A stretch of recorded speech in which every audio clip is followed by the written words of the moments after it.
Hi అండి. ఎలా ఉన్నారు? అందరూ బాగున్నారా? నేను కూడా చాలా బాగున్నానండోయ్.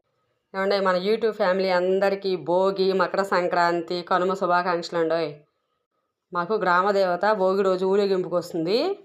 ఆ అమ్మవారు భోగి రోజు ఊరేగింపుకొస్తుందండి. మాకు లెక్క అయితే మామూలుగా 13, 14 అనుకుంటూ ఉంటాం కదా. మాకు ఆమె ఎప్పుడు వస్తే అప్పుడే ఊరేగింపుకి అప్పుడే భోగి అంటారు. భోగి వేస్తూ ఉండగా ఆమె వస్తుంది తెల్లవారుజామున అలాగా. ఇంకా అంతా భోగి స్నానాలు అన్నీ అయిపోయిన తర్వాత అమ్మవారికి టెంకాయ ఇచ్చేసుకుంటాము. చాలా బాగా జరుగుతుందండి ఆ ఊరేగింపు. తర్వాత భోగి రోజు అండి మేము చికెన్ వండుకుని దోశ పోసుకుంటాం. ఇదేంది ఇది ఎక్కడా లేదు అనుకుంటున్నారా? అది ఎక్కడ ఉంటుందో లేదో నాకైతే తెలియదండి. మాకైతే అలాగే చెప్తారు ఇక్కడ. భోగి రోజు చికెన్ వండుకొని దోశ పోసుకొని అప్పుడు ఇల్లు శుభ్రం చేసుకుంటాం. మళ్ళీ తెల్లారి కనుమ కదా, తెల్లారి పెద్ద పండుగ కదా, భోగి రోజు తెల్లారి పెద్దలకు పెట్టుకోవాలి కాబట్టి ఇంకా చికెన్ వండుకున్న తర్వాత దోశ తినేసి ఇళ్ళే శుభ్రం చేసుకుంటాం.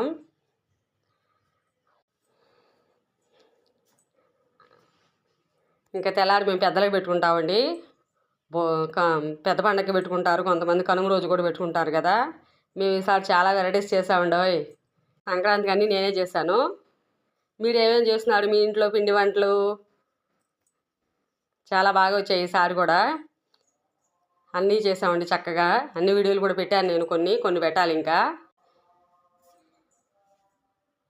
ఇంకా అంతా అయిపోయిన తర్వాత వంటలే శుభ్రంగా అన్నీ వండేసుకొని చక్కగా ఏమేమి వండుకుతాము అన్నీ.